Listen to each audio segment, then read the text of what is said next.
अघिल्लो अध्यायमा भगवान कृष्णले आफ्ना घनिष्ठ मित्र अर्जुनलाई संसारको शोक सागरबाट उद्धार गर्नको लागि आत्माको स्वरूपको सम्बन्धमा विस्तारपूर्वक व्याख्या गर्नुभएको थियो र बुद्धियोग र कृष्ण भावना नै आत्म साक्षात्कारको मार्ग हो भन्नुभएको थियो र यो तेस्रो अध्यायमा कर्मयोगको बारेमा वर्णन गरिएको छ।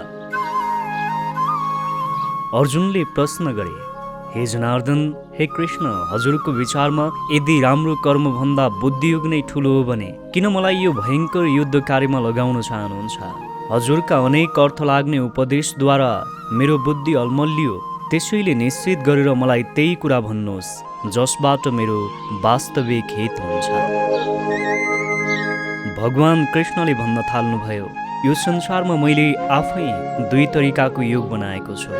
योगको अर्थ यस्तो बाटो जसबाट तिमी मानव जातिले आफ्नो जीवनलाई सफल बनाउँछौ। त्यसमध्ये एक हो ज्ञानयोग र अर्को कर्मयोग। मानिसले न त कर्मबाट विमुख भएर मात्रै कर्मफल पाउन सक्दछ, न त सन्यास वा त्यागद्वारा मात्रै जीवनको पूर्णता प्राप्त गर्न सक्छ। हरेक मानिसले प्रकृतिबाट जम्मा गरेको गुणको अधीनमा रही त्यही अनुसार कर्म गर्नै पर्छ। कुनै पनि मानिस एक क्षणको लागि पनि केही न केही कर्म नगरिरहन सक्दैन। हे अर्जुन, तिमीले आफूलाई तोकिएको कर्म गर। कर्म नगर्नुभन्दा गर्नु उत्तम हो। काम नगरिकन तिमीले आफ्नो शरीरको पालन पोषण पनि गर्न सक्दैनौ। आफ्नो शरीरको रक्षाको लागि पनि मानिसले कर्म गर्नुपर्छ। विष्णुका लागि भनेर यज्ञको रूपमा कर्म गर्नुपर्छ, अन्यथा यस संसारका हरेक कर्म बन्धनका कारण बन्न पुग्छन्। त्यसैले हे कुन्ती पुत्र, विष्णुकै प्रसन्नताको लागि आफूलाई तोकिएको कर्म गर, त्यसो गरेमा तिमी बन्धनबाट मुक्त हुनेछौ। प्रिय अर्जुन, जसले मानव जीवनमा वेदहरूद्वारा स्थापित यज्ञ चक्रको अनुसरण गर्दैन, त्यसले आफूलाई पक्कै पनि पापपूर्ण जीवनतिर लैजान्छ। केवल इन्द्रियहरूको सन्तुष्टिको लागि मात्र बाँच्ने यस्ता व्यक्तिको जीवन नै व्यर्थ छ। तर जो आफैमा आनन्दित छ, जसको जीवन नै आत्म साक्षात्कार पूर्ण छ र जो आफूमै सन्तुष्ट छ, यस्तो पूर्णतया सन्तुष्ट भएका व्यक्तिका लागि कुनै पनि कर्तव्य बाँकी रहन्न। भक्तहरूका लागि परमेश्वर भनेको भगवान हुनुहुन्छ र निराकारवादीहरूका लागि परमेश्वर भनेको मुक्ति हो। हे अर्जुन, कर्मफलमा आशा नराखिकन नै मानिसले निरन्तर आफ्नो कर्म गर्दै जानुपर्छ। आशा नराखिकन कर्म गर्नाले मानिसले परम पुरुषलाई प्राप्त गर्दछ। ठुला मानिसले जस्तो जसरी काम गर्छन्, सानाले पनि त्यही सिक्छन्। त्यसैले तिमीले जस्तो कर्म गर्छौ, तिमी पछिकाले पनि त्यही सिक्छन्। आज यदि तिमीले यहाँ हार मानेर युद्ध गरेनौ भने तिम्रा सन्तानले पनि त्यही गर्नेछन्। जस्तै मलाई नै हेर, तिनै लोकमा मैले गर्नुपर्ने कुनै कर्तव्य छैन। न त मलाई कुनै वस्तुको चाहना छ, न त कुनै कुराको आवश्यकता नै। तैपनि म आफ्नो कर्तव्य कर्ममा लागिरहन्छु, किनभने दिन दुखीहरूलाई सुरक्षा प्रदान गर्नु क्षत्रियहरूको धर्म हो। यदि मैले आफ्ना निर्धारित कर्तव्य कर्मलाई सावधानीपूर्वक सम्पन्न गरिन भने, हे अर्जुन, सारा मानिसहरू मेरै देखासेखी गरेर अल्छी हुन पुग्नेछन्, किनकि सबै मानिसहरू मसँग जोडिएका छन्। जसरी एउटा अज्ञानी व्यक्तिले फलमा आशा राखेर कर्म गर्दछ, विद्वानले पनि त्यसरी नै कर्म गर्दछ। तर उसको कर्म मानिसलाई सही मार्गमा हिँडाउने उद्देश्यले अरू कुनै पनि कुराको आशा नगरी गरिएको हुन्छ। अहङ्कारी व्यक्तिले हरेक काम स्वतन्त्र रूपले आफैले गरेको भन्ने देखाउन चाहन्छ र त्यसको श्रेय पनि आफैले लिन चाहन्छ। यही नै उसको अज्ञानताको लक्षण हो। हे अर्जुन, तिमी आफ्ना सबै कार्यहरू ममा समर्पण गरेर मेरै पूर्ण ज्ञानले युक्त भएर लाभको इच्छा रहित भएर म र मेरो भन्ने भावना नराखिकन आलस्य रहित भएर युद्ध गर। मेरो उपदेश अनुसार आफ्ना कर्तव्यहरूको पालना गर्ने व्यक्ति सबै कर्मको बन्धनबाट मुक्त हुन्छ।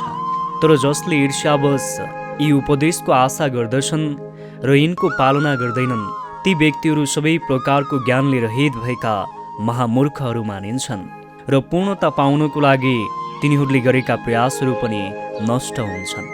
मानिसले अरूलाई तोकिएको काम गर्नुभन्दा पूर्णतया कृष्ण भावनामा रहेर आफूलाई तोकिएको कर्म नै गर्नुपर्छ।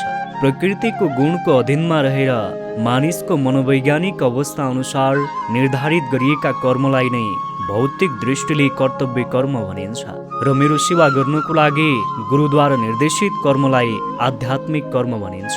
भौतिक कर्म होस् वा आध्यात्मिक कर्म होस्, मानिसले मृत्यु पर्यन्त आफूलाई निर्धारित गरिएको कर्म गर्नुपर्छ र अरूका लागि तोकिएको कर्मको कहिल्यै पनि नक्कल गर्नु हुँदैन।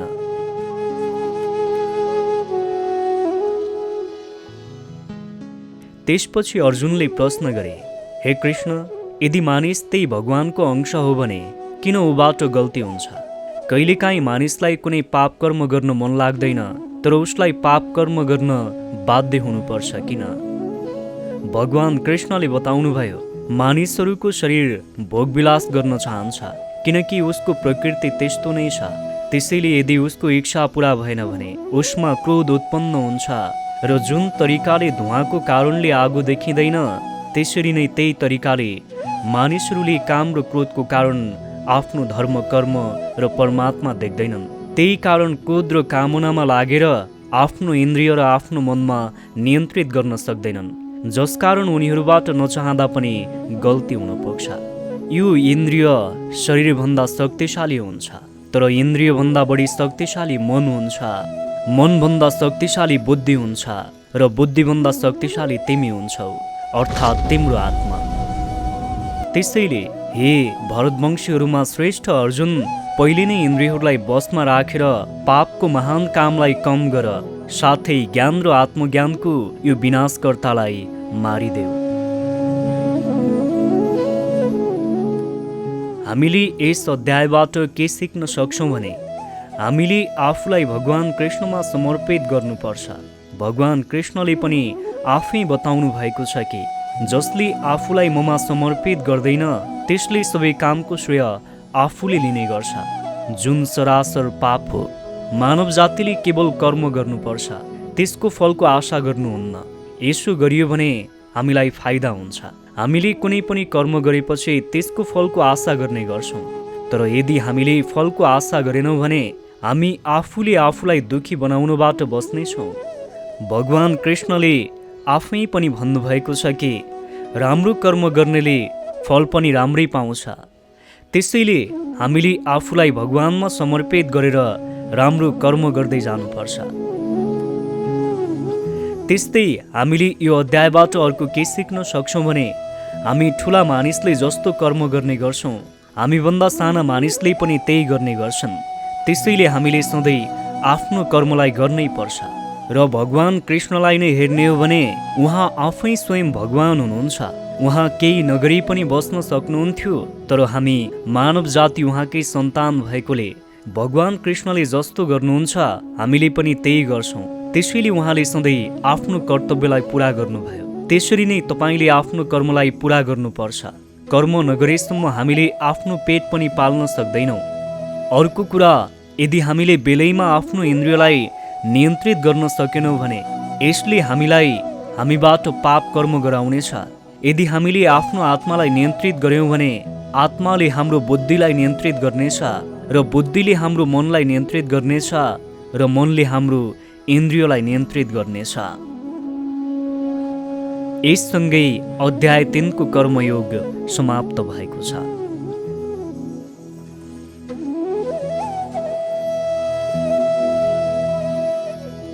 एकैछिन सुन्नुहोस् त, यस्तै ज्ञानको नजिक रहन अडियो बुकहरू सुन्नको लागि अडियो घर एप्लिकेसनलाई डाउनलोड गर्नुहोला।